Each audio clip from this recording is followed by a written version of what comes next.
dans l'hôtel de ville. Je suis né d'une famille de 4 enfants. Nous sommes de la tribu de Luba. Comme vous le savez, notre tribu est profondément attachée à des traditions. Nous étions dans les traditions et coutumes superstitieuses que nous appelons traditionnelles. Nous ne savions pas que ces traditions et coutumes auraient des répercussions dans nos vies. Nous avons donc grandi en mangeant sur 2 tables, la table du Seigneur et la table de Démon. Je veux dire qu'on allait régulièrement à l'église pour assister à la messe, et en même temps nous étions profondément dans les coutumes païennes et les traditions. Mais la Bible dit que tu ne peux pas manger sur la table du Seigneur et celle de Démon. Mon père était directeur urbain dans le gouvernorat de la ville de Kinshasa. Il était un politicien dans le régime du défunt président Mobutu, donc il était attaché à la superstition afin de rester au sommet de l'État, et chaque fois qu'il y avait remaniement, il devait faire beaucoup de rituels et les cérémonies, et comme ces pratiques marchaient, mon père continua d'occuper une position élevée dans le régime de la Seconde République. Il était aimé par le président. Juste après le divorce entre mon père et ma mère, nous avons eu les nouvelles de ma petite sœur qui étudiait en province. Ma sœur qui étudiait au lycée Sacré-Cœur dans la province de Bas-Congo est tombée malade. Nous avons appris qu'elle souffrait de maladie mentale, je veux dire la folie. Cette institution scolaire était en dehors de la ville. Nous avons donc voyagé et nous l'avons ramenée dans la capitale. Puis nous l'avons transportée à un hôpital spécialisé qui était une institution où elle devait être internée et traitée. Mais en dépit de tout ceci, sa situation ne s'améliorait pas. Plus tard nous l'avons transférée dans une polyclinique privée. Quelques jours après, nous avons appris que sa santé s'était améliorée, mais quand nous sommes allés la prendre pour la ramener à la maison, à notre grande stupéfaction, la maladie se manifesta le jour même où elle était supposée être libérée de ce polyclinique. Le docteur ne pouvait plus rien faire pour elle, alors nous l'avons ramenée à la maison. Nous étions de passer par cette situation, nous ne savions plus quoi faire. Comme mon père avait de moyenne, il avait peur d'être suspecté par les gens dans la voisinage d'être responsable de cette situation, alors que nous étions au bout de nos efforts. Une femme dans le quartier qui était au courant de notre situation nous invita à l'église où elle fréquentait. Elle nous dit, « Si vous amenez votre fille à l'église, elle sera sans doute guérie par la prière de mon pasteur. Je vous invite à venir et vous allez voir. » Tellement que nous étions de passer par la situation, nous n'avons pas hésité à répondre à l'invitation de cette maman. En fait, ce pasteur était précédemment un diplomate, un ambassadeur du Zaïre en Inde. Cela qu'il fut initié à l'occultisme. Nous ne savions pas que nous avions affaire à un pasteur satanique qui est profondément plongé dans l'occultisme et la haute magie. Quand nous sommes arrivés dans cette église, nous avons été bien reçus, et ils nous ont encouragés en nous disant que nous sommes le bienvenu dans la Terre Sainte, la résidence de notre Père qui est Dieu. Ce jour-là nous étions matinales car nous étions surpassés par le problème de ma sœur. Ce pasteur mystérieux était vénéré et adoré dans son église comme Dieu. En fait, quand nous sommes arrivés, ils nous ont aspergé l'eau soi-disant pour chasser les démons, et ils nous ont recommandé d'acheter 2 cahiers, une pour écrire le nom des membres de la famille qui sont décédés et le cimetière où ils ont été enterrés, et dans l'autre cahier nous devrions écrire le nom des membres de la famille qui étaient vivants.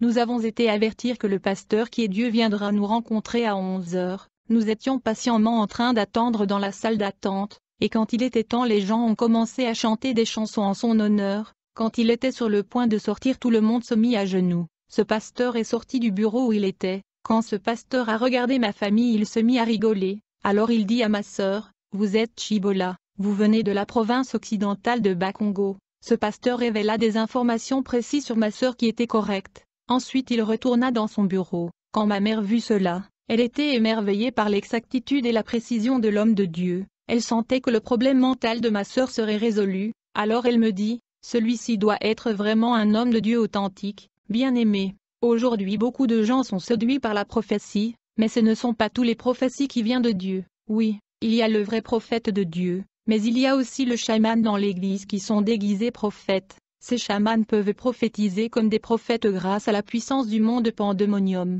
Aujourd'hui il y a beaucoup de pasteurs qui mettent des feuilles sous leur langue afin de prophétiser. C'est purement de la divination. Ces chamans ne peuvent pas prédire l'avenir avec précision, mais ils peuvent révéler ce qui est caché. En fait, il y a un démon dans le monde pandémonium qui s'appelle Hécaté. Il est l'ange de la divination. Beaucoup des gens qui prophétisent aujourd'hui sont de pasteurs du monde de pandémonium de Lucifer.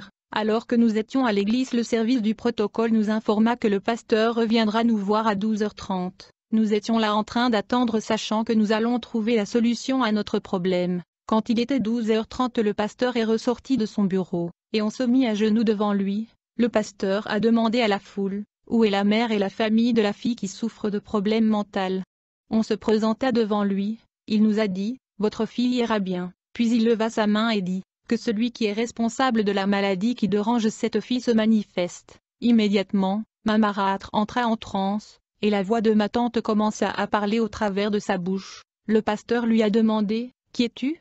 Elle a répondu, je suis sa tante, j'ai pris le contrôle de sa vie quand elle était venue passer les vacances chez moi, je l'ai fait quand je lui ai imposé ma main, bien-aimé, je profite pour conseiller aux chrétiens de ne pas laisser tout le monde vous imposer la main, à moins que vous ayez une bonne connaissance de leur doctrine, car c'est extrêmement dangereux. Alors le pasteur dit à ma tante qui parlait au travers de la bouche de ma marâtre, puisque vous êtes responsable de cette maladie, je vous ordonne de le prendre et de quitter son corps. À ce moment même ma sœur a commencé à arracher ses cheveux avec ses mains, c'est quand elle a fini d'arracher tous ses cheveux de sa tête qu'elle a été guérie de la folie, elle a retrouvé sa conscience, elle a été délivrée de la folie. Ce qui est étrange c'est qu'il n'y avait pas de sang, bien qu'elle avait arraché tous ses cheveux. Quand nous avons vu cette démonstration nous avons cru être en face de Dieu lui-même. Je veux juste souligner que le diable ne peut pas guérir, mais il peut enlever une maladie en le remplaçant par un autre problème. Après la guérison de ma sœur, nous étions sur le point de donner au pasteur de l'argent mais il a refusé.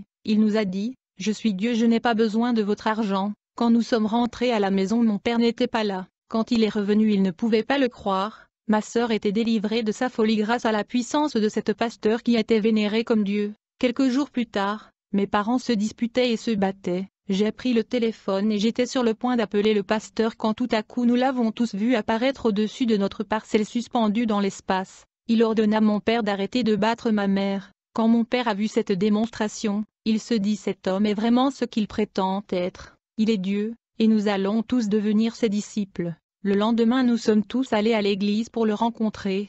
Quand nous sommes arrivés, on se mit à genoux, et quand le soi-disant Dieu est venu nous rencontrer, il a dit à mon père, que ça soit la dernière fois que tu battes ta femme, ne recommence plus. Depuis ce jour toute la famille a rejoint l'église et nous sommes devenus ses disciples. Une fois que nous sommes devenus membres de cette église il nous a baptisés à 3 reprises, mais ce baptême n'était pas par immersion, il nous imposait les mains et nous transmettait les esprits des anges, qui étaient en réalité des démons. À cette époque des années 80, j'étudie à l'Institut Lumumba, on avait un préfet belge, car l'influence de l'ancienne puissance coloniale belge était toujours prévalente. Après cela j'ai essayé d'aller à l'université pour étudier le droit et devenir avocat, mais les choses ne se sont pas bien passées. Plus tard le pasteur a demandé à mes parents de me permettre de vivre à l'église et d'être formé par lui. Mes parents accepta car ils croyaient de tout leur cœur qu'il avait affaire à un homme de Dieu authentique. Il faut noter qu'à cette époque au Zaïre il y avait 2 grands maîtres occultistes majeurs, qui étaient mon pasteur et le musicien Franco. Au fait le musicien Franco Luambo était le premier sataniste dans le pays.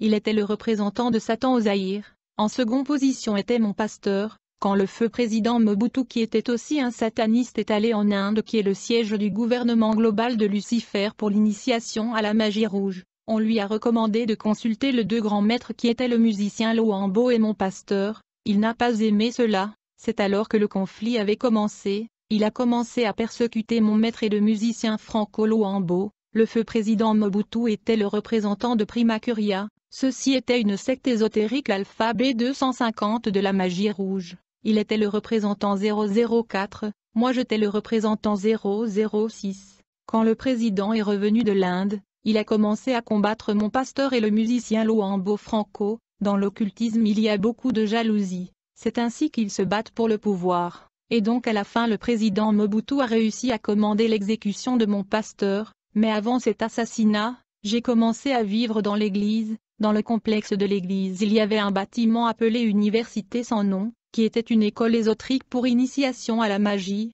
À ce stade mes parents sont déjà devenus des anciens dans cette église. Quand j'ai commencé à étudier dans cette université sans nom le pasteur m'avait instruit de ne pas révéler mon initiation à mes parents. Le cours était délivré de minuit à 5 heures du matin. Un démon enseignait dans cette université métaphysique. Et donc pendant 5 ans j'ai étudié le parapsychologie et d'autres disciplines ésotériques dans cette université anonyme. Je me suis distingué dans la magie noire et la magie blanche. À la fin de mon cours, j'ai fait une dissertation à propos de l'initiation des enfants dans la sorcellerie. En fait dans le passé la sorcellerie était pratiquée par les adultes, et donc j'ai réfléchi et j'ai proposé des méthodes qui allaient aider à répandre la sorcellerie parmi les enfants. J'ai fait la défense de ma thèse et mémoire qui fut validée par le pasteur. Celui-ci le présenta à Lucifer. et ce dernier fut impressionné par mon initiative. Alors le diable m'offra de voyager dans le monde macrocosme, qui est le monde parallèle appelé le pandémonium. L'objectif de cette invitation était la signature du pacte de sang avec lui. Et donc quand il était temps, mon pasteur m'a dit que nous devrions voyager hors du Zaïre. Il ne m'a jamais dit que nous voyageons vers le monde parallèle pour rencontrer le diable, celui qui est appelé Brahma, Tétradramaton, aumônier à 2 cœurs, PDG Félix Natas, que les habitants de la terre appellent Satan. Ce jour-là le pasteur m'a demandé de le rejoindre dans sa chambre privée à minuit. Quand je l'ai rejoint, il était dans un culotte court. Il me dit, « Claude, nous devons voyager, vous allez me tenir sur la hanche ?» J'ai contesté cela, mais il a insisté. Il me dit, « En tant que Dieu je vous donne la permission de le faire. » Puis il m'a demandé de fermer les yeux. J'ai fermé l'œil gauche alors que l'autre œil était ouvert. Bien que le pasteur regardait dans l'autre sens, il savait que l'un de mon œil n'était pas fermé. Alors il me dit, « Claude, ferme les 2 yeux. » Quand j'ai fermé mes 2 yeux, en quelques secondes nous avons atterri dans le royaume de Pandémonium, le monde parallèle et macrocosmique de Lucifer, appelé également le monde Abracadabra. Il faut noter que le voyage astral se passe à la vitesse de la pensée. Dès le moment où vous pensez à votre destination, à cet instant même vous y atterrissez. C'était la première fois que je voyageais au royaume de Lucifer. J'ai été reçu par l'ange déchu appelé Hindou Sankara, qui est le secrétaire général du monde de Pandémonium. Il m'a accueilli dans son bureau. Il m'a demandé de rejoindre l'assistance dans l'auditorium. Cette ville était plus moderne que les grandes métropoles à la surface de la Terre. Ceci était une civilisation préhistorique et urbaine. L'ange m'a dit que l'auditorium est déjà plein des participants. Il me recommanda d'entrer dans la salle de réunion et de rejoindre l'assistance parce que le souverain du monde de Pandémonium va bientôt entrer, et personne ne peut entrer après lui. Je suis donc entré dans la salle de réunion qui était une construction angélique plus beau que toute architecture humaine se trouvant sur la Terre. La beauté des infrastructures du monde parallèle est supérieure à la civilisation et la technologie des hommes. Quand j'ai rejoint l'assistance dans l'amphithéâtre, j'étais surpris de voir le nombre de leaders mondiaux dans ce réunion. Il y avait des aristocrates, des familles royales, des politiciens, des leaders ecclésiastiques, des acteurs de films, et des célébrités musicales. J'avais vu même le musicien Michael Jackson,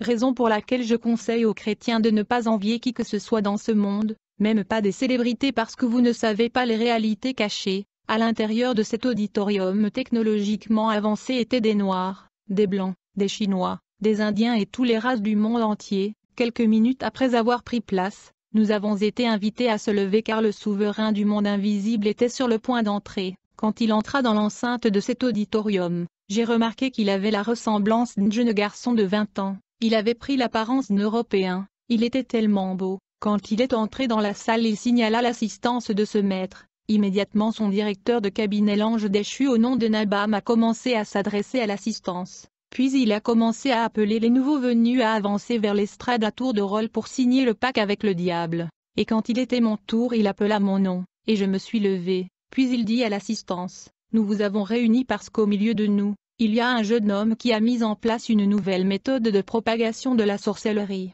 précisément parmi les enfants. Il a trouvé un moyen de répandre la sorcellerie chez les enfants, raison pour laquelle il a été convié à signer le pacte de sang avec l'administrateur général, le PDG Félix Natas. Cette réunion était un samedi. En fait, les sorcières se rencontrent le lundi, le mercredi et le vendredi, mais tous les samedis Lucifer tient un rassemblement de minuit à 4 heures du matin, et donc tous les samedis se tient la messe noire, le sabbat noir, qui est une réunion nocturne et mondiale de satanistes qui est présidée par Lucifer.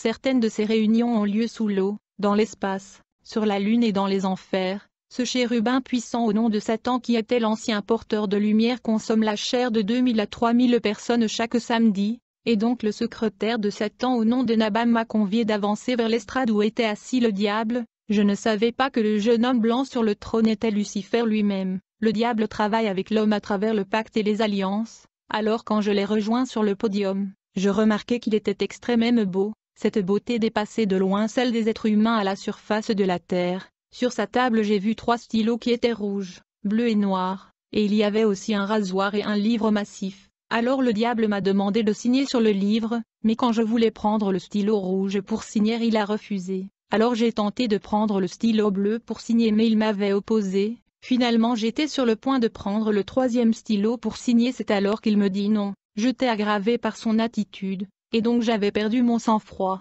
et dans ma frustration j'ai haussé le ton de ma voix contre lui, et je lui ai dit, « Mon frère, qu'est-ce qui ne va pas avec toi? Es-tu en train de réfléchir? Comment voulez-vous que je signe si je ne fais pas utilisation d'un stylo ?»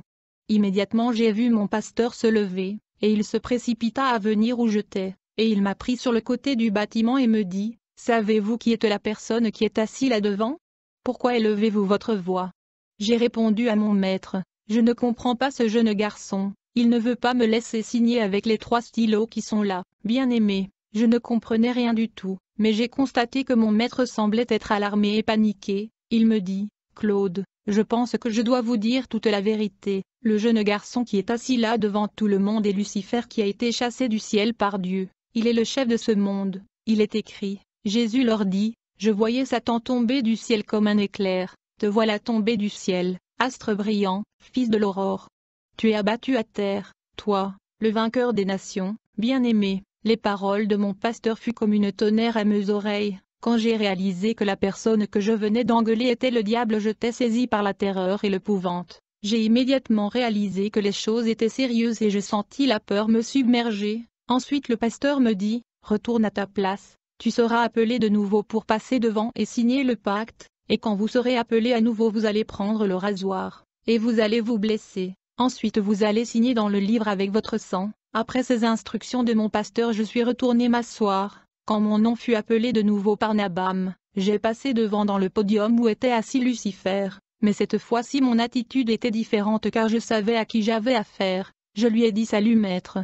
Il répondit à ma salutation, alors j'ai pris le rasoir, je me suis blessé, et je signai avec mon sang dans le livre massif qui était ouvert sur la table. Quand Lucifer a vu cela il se leva de son trône avec enthousiasme et m'embrassa. Il me dit, « Vous êtes le bienvenu mon fils bien-aimé, vous êtes courageux. Je cherche des gens comme vous. » Après avoir signé le pacte avec le diable, j'ai dû boire un breuvage magique. On me donna un calice contenant du sang humain que je devais boire pour que mon esprit devienne fort. Après avoir bu ce sang humain, je fus nommé par le diable comme ambassadeur itinérant 006 pour l'Afrique. Immédiatement après ma nomination, j'ai mis en place un bureau dans l'endroit où est construit l'hôpital du Cinquantenaire. Il était auparavant un buisson, mais mon bureau était là dans l'espace. Il était beaucoup plus luxueux que la Grande Hôtel ou l'Hôtel Intercontinental, mais ce bureau était invisible et ne pouvait être vu qu'avec des yeux spirituels. Le diable avait mis à ma disposition 86 esprits démoniaques puissants qui me servaient à tant qu'ambassadeur pour l'Afrique.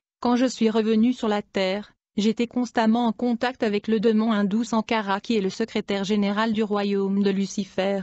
J'étais aussi en contact avec l'ange Nabam qui est le secrétaire et garde-corps de Satan. Je coopérais avec ces 2 anges comme le représentant de l'Afrique centrale. J'étais aussi en contact étroit avec la Dame de Fer, qui est la femme de Lucifer au nom de Maya. Et quand le diable se mettait en colère je courais vers elle pour qu'elle calme le diable. Nous nous souvenons tous de la chanson populaire chantée par le musicien Franco Luambo à propos de Maya. La plupart des gens pensaient qu'il chantait pour une de ses copines, mais il chantait pour cette entité qui est la femme de Lucifer qui réside dans la maison blanche de Lucifer sous l'océan. Je dormais souvent là-bas dans ce résidence qui se trouve à la rencontre de l'océan Indien et de l'océan Pacifique. En tant qu'ambassadeur je devais prendre part à des différents réunions dans le monde macrocosmique de Satan, et pour le voyage interdimensionnel et la téléportation, nous avons 2 étoiles qui sont utilisées par les sorciers et les satanistes pour le déplacement. Nous avons ici 2 étoiles de 5 branches, cette première est utilisée en magie noire, elle est les cornes de Satan, ou la tête de Satan,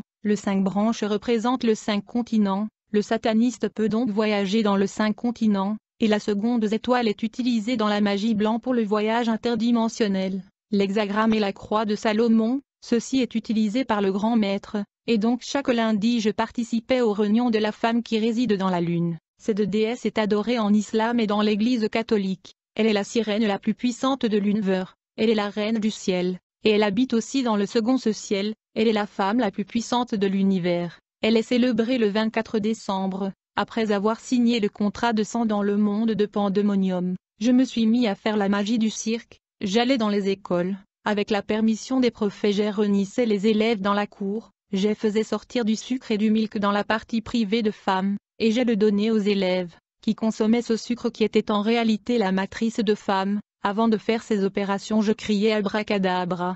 Et tout le monde répondait bras. Et comme résultat les années de ceux qui répondaient à bras étaient volés. j'allais à la toilette, je faisais des invocations, et comme conséquence une femme blanche apparaissait. Elle est la princesse Jacqueline, la sirène de la toilette. Ce démon transformait le matière fécale en beurre, que j'ai vendu dans le marché. Moi-même je ne mangeais pas ce beurre car elle n'était pas du beurre avec les yeux spirituels mais de la saleté. Chers frères et sœurs, je veux te rappeler de prier avant de manger quoi que ce soit sur cette terre, car les yeux optiques ne peuvent pas voir la nature de la nourriture que nous achetons au marché. Cette sirène attaque les femmes au travers des menstruations qu'elle jette dans les toilettes. Je faisais sortir des beurres de la toilette par incantation et je les distribuais à la population, ceci en collaboration avec la princesse Jacqueline qui habite dans le toilette. Il faut noter une toilette, une poste de communication magique, et un portal conduisant dans le monde de Pandemonium. Le monde de Pandemonium est la capitale imaginaire du royaume des enfers, le lieu où règnent des agitations infernales, du désordre et de la corruption. Il est aussi appelé le monde kabbalistique, qui veut dire ce qui présente un caractère obscur, énigmatique, étrange et mystérieux. Nous devons comprendre que l'armée du diable est organisée exactement comme les armées traditionnelles sur la terre. Dans le monde de Satan il y a la force aérienne, il y a la force maritime, il y a la force terrestre. La force aérienne qui combat et lutte contre les prières de saints dans l'espace est gouvernée par le démon Belphégor. Les forces terrestres qui mènent la guerre spirituelle contre l'Église de Dieu sont conduites par le démon Perséphone et sa mère la sirène Déméter, qui est la déesse de l'agriculture et des moissons. Il faut noter que Déméter veut dire la mère de la terre, elle est la sirène du monde souterrain. Le principauté qui gouverne la force navale satanique est appelé Neptune, il est le dieu des eaux vives et des sources, il est aussi le protecteur des pêcheurs, des bateliers et des chevaux d'après Virgile. Tu dois savoir que la rivière qui est à proximité de ton quartier est gouvernée par une sirène qui est redevable à Neptune qui gouverne le monde des eaux. Tous les sirènes des eaux et les démons marins sont sous la juridiction de Neptune, le monde entier est sous la puissance de l'ennemi. Chaque jour à midi il y a une sirène qui patrouille la terre, elle est appelée la reine du midi, elle rend les humains nerveux et aggravés. Par ailleurs il faut faire attention à certaines sardines car la reine de côte de l'océan Atlantique fabrique des sardines et les expédie sur la terre. Ce principauté fait partie du force navale dirigée par Neptune. Toujours dans la force navale de Satan nous avons aussi une sirène qui est stationnée dans les toilettes appelée la sirène Jacqueline dans la magie musulmane. Elle est appelée Chance Magdalene dans la magie noire, et dans la magie blanche elle est appelée Milan. Elle est la sirène de la toilette. Elle se considère comme membre de toutes les familles sur la terre car elle dispose des informations sur toutes les familles sur la terre. Elle habite dans les toilettes de toutes les maisons sur la terre. La toilette est une poste magique. Quand un sorcier vous rend visite pour la première fois il va se précipiter à aller dans la toilette pour recueillir des informations sur vous chez la sirène Jacqueline. Les sorciers font des incantations dans la toilette car c'est une poste magique et une portail vers le monde de Satan. Les sorciers écrivent des lettres et ils le jettent à la toilette. Dans le monde sous-marin il y a aussi la reine du sabbat qui opère le samedi, et qui se préoccupe de la séduction par les produits de beauté, de la mode et des habits séduisants. Elle distribue des habits, des lotions et parfums dans le monde des eaux. Chaque samedi cette sirène pousse des hommes et des femmes à l'impudicité. Il y a aussi une femme qui porte un bébé sur le dos qui habite dans le soleil, elle est appelée la reine du ciel. Elle habite aussi dans la lune, elle est appelée l'Immaculée, Notre-Dame. Fatima, dans la rose croix elle est appelée Rose. Ceci est le symbole de la lune crescent qui est la représentation de la sirène Diane. L'étoile reproche Lucifer. Quand j'étais dans l'occultisme je sortais de mon corps, et je voyageais vers la lune pour assister au rassemblement de la sirène Diane. Dans la lotion Belle Dame il y a son visage. Parmi les forces navales de Satan il y a un sirène qui s'occupe de la technologie et des industries de production qui fabriquent des articles que nous utilisons sur la terre comme les vêtements, les lotions, les produits de beauté et les appareils électroménagers. Toutes les industries du monde sous-marin sont gouvernées par cette sirène au nom d'Athéna. J'avais participé à une messe noire en Inde, où elle présidait une réunion sur la fabrication de la voiture appelée Dada. J'ai pris part à une autre réunion qu'elle a tenue en Allemagne sur la conception du véhicule Mercedes et le véhicule Benz. Je n'ai jamais été en Allemagne physiquement, en tant qu'ambassadeur itinérant pour l'Afrique. C'était par le voyage astral que j'assistais à cette réunion de la sirène Athéna en Allemagne. Beaucoup des appareils, des articles, des vêtements, des voitures que nous utilisions à la surface de la Terre sont conçus dans le monde sous-marin grâce à la sagesse et la puissance de la sirène Athéna, qui mettent des signes et des marques sur ces articles qui envoûtent l'humanité. Chers frères et sœurs, je vous rappelle de prier pour tout ce que tu achètes avant de l'utiliser, car le monde des eaux nous envoie des vêtements et des appareils électroménagers. Il y a diverses industries et usines de production dans le monde de Satan sous l'eau. La sirène Athéna est responsable des avancées technologiques que nous voyons à la surface de la Terre.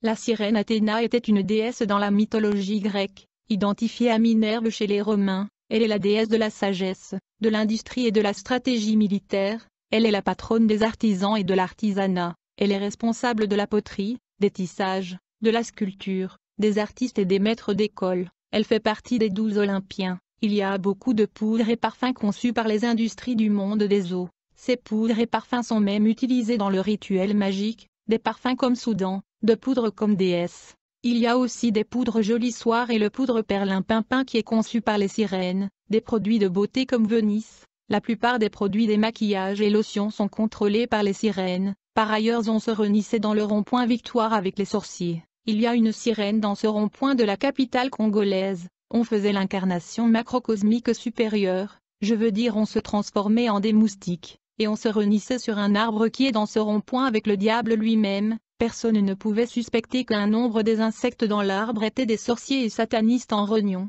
Déjà on commençait par neutraliser ce périmètre de cet endroit. Il faut toujours se méfier de ronds-points populaires, ce sont des lieux des réunions de sorciers. Pour capturer les âmes des innocents les satanistes utilisent parfois le pentacle. Et donc j'ai dessiné les pentacles dans les places publiques et les ronds-points. Une fois qu'une personne qui n'a pas Jésus-Christ piétinait ce pentacle, mon bouteille mystique se remplissait du sang de ce victime, qui mourrait pas très longtemps après avoir piétiné ce pentacle. Je travaillais aussi avec 3 démons, qui sont les démons de l'ivrognerie, le démon du tabac et le démon de la musique. Ceux qui sont dans l'ivrognerie sont influencés par le démon Dionysos, qui est le dieu de la vigne, du vin et de ses excès, de la folie et la démesure. Dans le sommet mondial des satanistes en Inde j'ai rencontré le démon tabac, celui qui influence le gens à fumer, et je travaillais aussi avec le démon de la musique appelé Sankaï. Quand une personne est poussée par le démon l'ivrognerie qui est Dionysos, il va se retrouver sous le contrôle du démon de la musique dénommé Sankaï, et enfin il sera manipulé par le démon tabac. Bien-aimé, il faut savoir que le démon Moloch gouverne le monde dans le mois de décembre, qui est le mois de sacrifice et l'aspersion du sang humain. D'abord l'ange déchu au nom de Baal gouverne le monde au mois d'octobre, dans le mois de novembre le démon au nom de Caté gouverne le monde. J'ai dit que le mois d'octobre est gouverné par le dieu Baal, mais du mois de novembre au mois de janvier le sang humain est versé en grande proportion. C'est le démon Moloch qui suggéra ce politique. Je vous informe qu'il y a plusieurs installations des oléoducs et des canalisations destinées au transport du sang humain allant de la surface de la Terre jusqu'au monde de Lucifer sous la terre et sous l'eau. Ces canalisations vont directement aux citernes, aux cuves et aux réservoirs du sang dans le monde du diable. Pendant le massacre et le sacrifice humain de la fin de l'année, le sang va de la terre jusqu'aux citernes et réservoirs du monde de Satan. Au fait, la boisson du diable est le sang humain, et la nourriture du diable est la chair humaine. Le diable s'assure que les réserves de sang humain est pleines parce que c'est le vin dans le monde des esprits. J'ai dit que le mois d'octobre est gouverné par Baal, mais du mois de novembre au mois de janvier le sang humain coule en grande proportion. Il y a des canalisations et des oléoducs allant de la surface de la terre au monde de Lucifer sous terre et sous l'eau. Ces canalisations vont directement aux citernes et des réservoirs du diable. À vrai dire, la chair humaine est la nourriture de démons. Le mois de décembre est gouverné par le démon Moloch, qui vivait précédemment dans les régions célestes, mais qui a été expulsé du ciel avec Lucifer lors de l'insurrection dans le ciel. Le démon Moloch est responsable du sacrifice humain et de tuerie du fin de l'année. Toutefois, dans les messes noires du 24 décembre, Moloch passe la gouvernance du monde à la reine du ciel, l'Immaculée Notre-Dame Marie Marguella. La reine du ciel et son fils Jupiter prennent contrôle de la gouvernance de la terre à partir du 25 décembre jusqu'au 31 décembre. Puis le démon Belial prend contrôle de la gouvernance du monde au mois de janvier. Toute cette période de la fin de l'année tourne autour du sacrifice, des tueries, et l'abattage des humains. Le sang humain est utilisé comme pétrole et carburant dans le monde de Satan,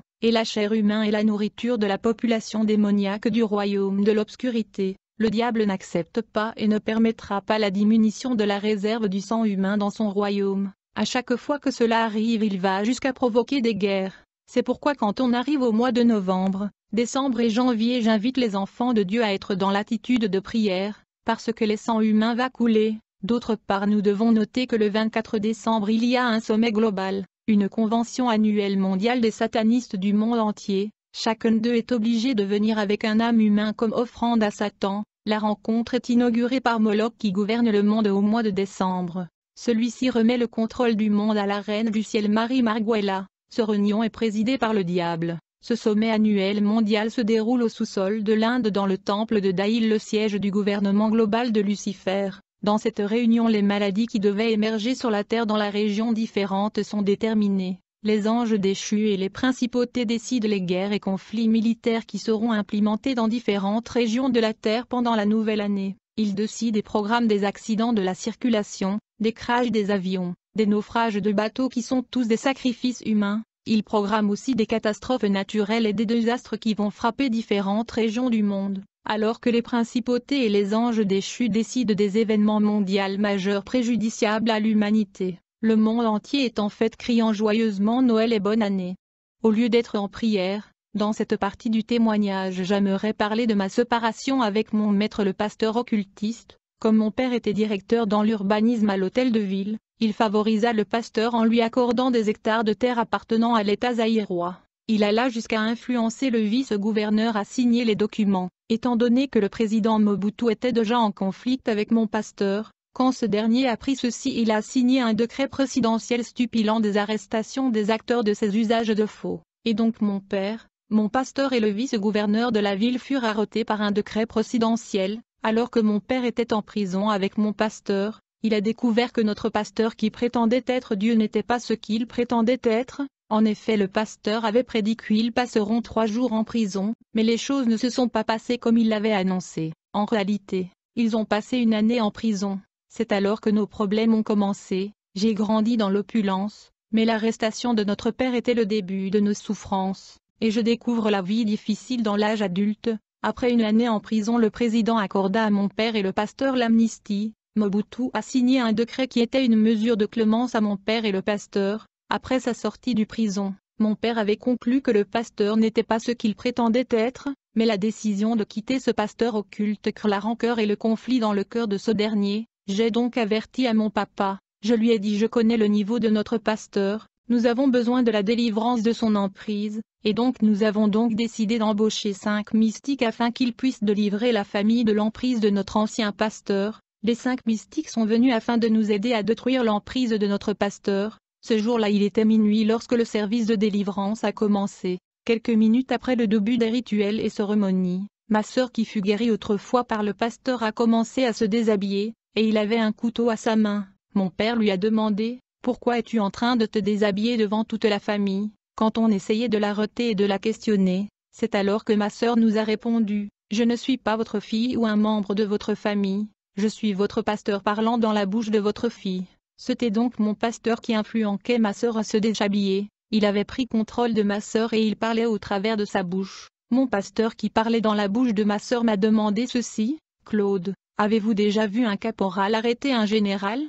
Je vous demande parce que vous avez embauché ces mystiques pour m'arrêter et me chasser de votre maison. Puisque tu as appelé les gens pour me chasser de votre maison, vous allez voir ce que je vais vous faire. Je vais tuer votre sœur à 3 heures du matin. Quand le pasteur nous parlait au travers la bouche de ma sœur, on attendait des coups de tonnerre dans le ciel. Mon père avait commencé à trembler. Mon père qui tremblait me dit: Claude, c'est toi qui m'as amené dans cette église voir ce pasteur. Voici les ennuis dans lesquels nous nous retrouvons à cause de ce pasteur. Je dois admettre que je suis celui qui a amené la famille à cette église satanique. Quand ma sœur souffrait de troubles mentaux, nous avions un problème, et il fallait trouver la solution à ce maladie mentale, et donc on pensait que l'église pouvait nous aider, mais malheureusement ceci était une église satanique. Alors nous étions là avec ces mystiques. Quand ils ont commencé à faire de rituels et des cérémonies dans la parcelle pour tenter de briser l'emprise de mon pasteur, c'est alors que mon pasteur qui parlait dans la bouche de ma sœur souffla sur eux. À ce moment même ils se sont effondrés au sol.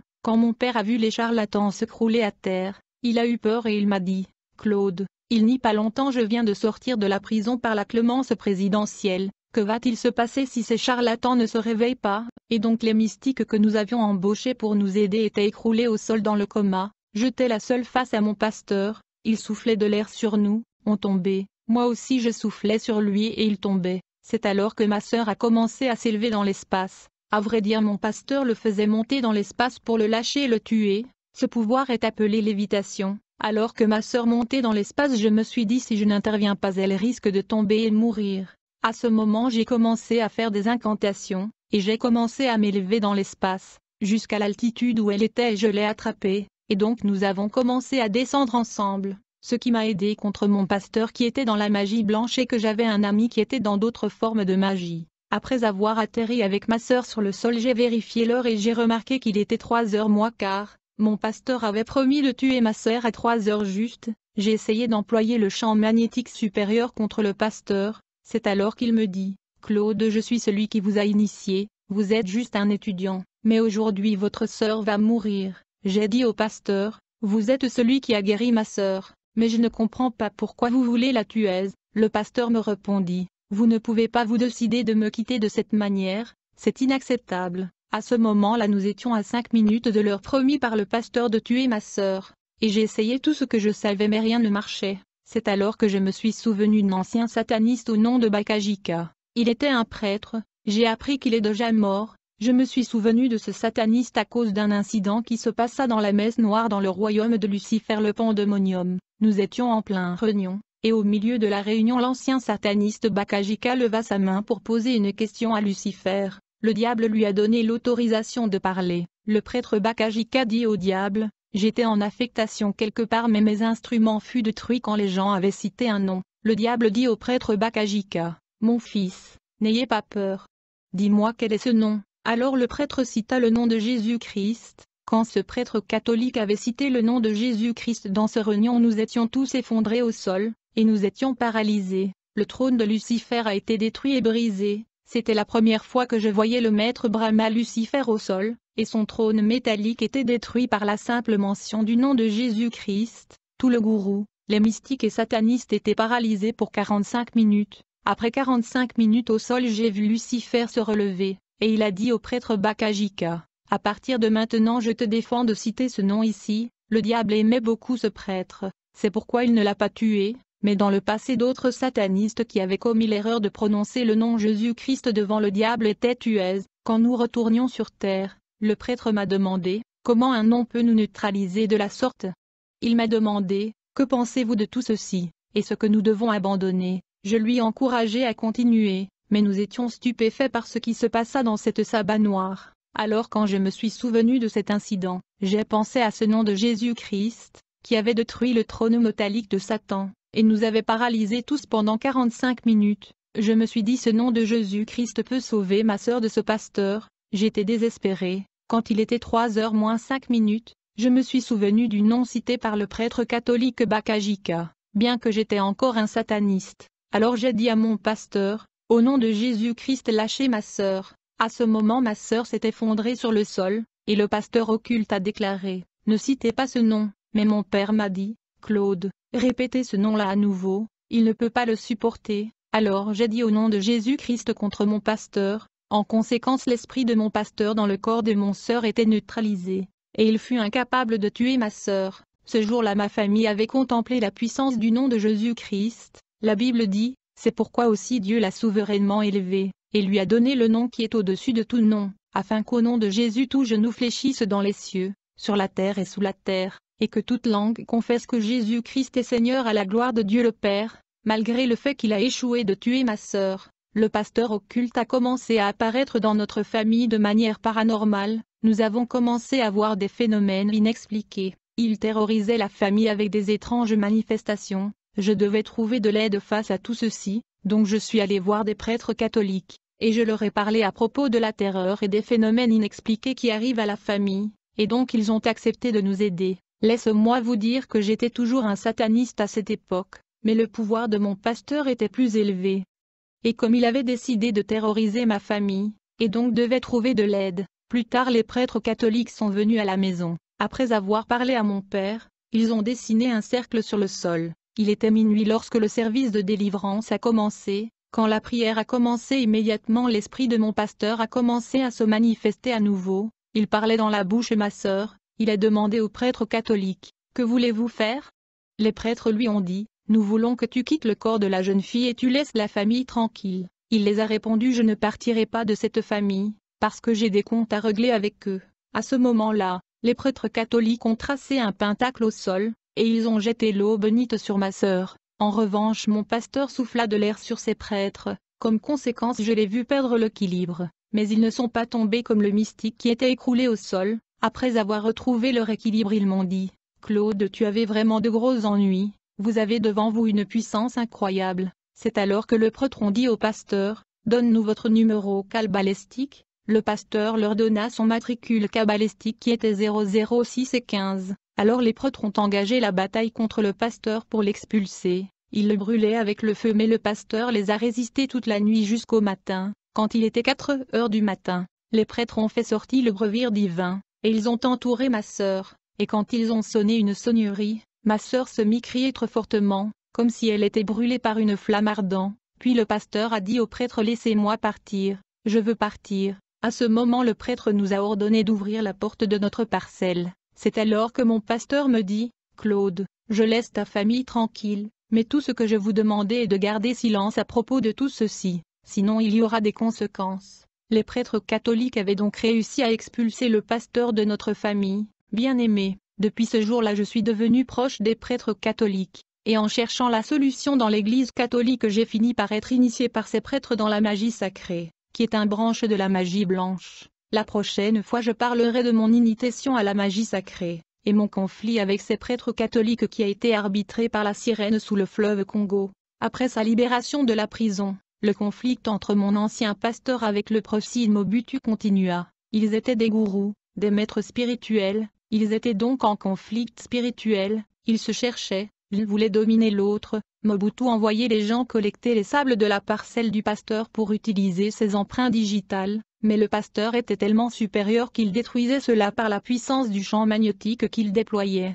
Plus tard, le pasteur révéla à la première dame que le président Mobutu n'était pas la personne qui prononçait le discours dans de réunions publiques. Il lui révéla que pendant le discours public son mari était à la maison dans sa chambre secrète, tandis que son double qui était un démon était celui qui délivrait des discours dans des meetings et réunions publiques. Le pasteur envoya la première dame d'aller vérifier pendant le discours public du président Mobutu, mais avant de l'envoyer vérifier cette mystère, le pasteur l'avait introduit dans le pentagramme pour la protection, et un jour quand le président Mobutu donnait un discours public, la première dame alla vérifier à la maison. C'est alors qu'elle trouva le prophète à la maison pendant que son double de livrait un discours dans la télévision. Quand ceci arriva, le double du feu président qui était en train de livrer le discours était soudainement devenu silencieux.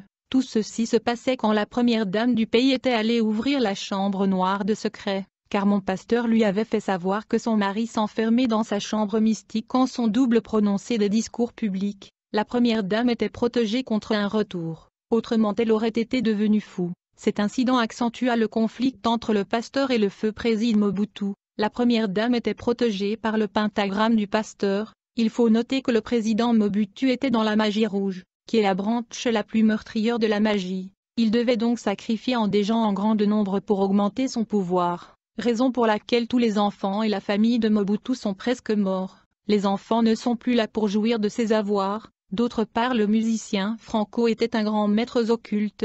J'ai assisté des messes noires dans le pandémonium qui fut dirigé par lui et par mon pasteur. Je me souviens, avant sa mort, Franco Luambo était revenu de l'Europe au Congo. Il avait le problème de santé, et il disait à la télévision: J'ai abandonné toute chose et je reconnais que Christ Jésus est Seigneur. Mais mon soupçon est qu'il n'avait pas complètement tout abandonné.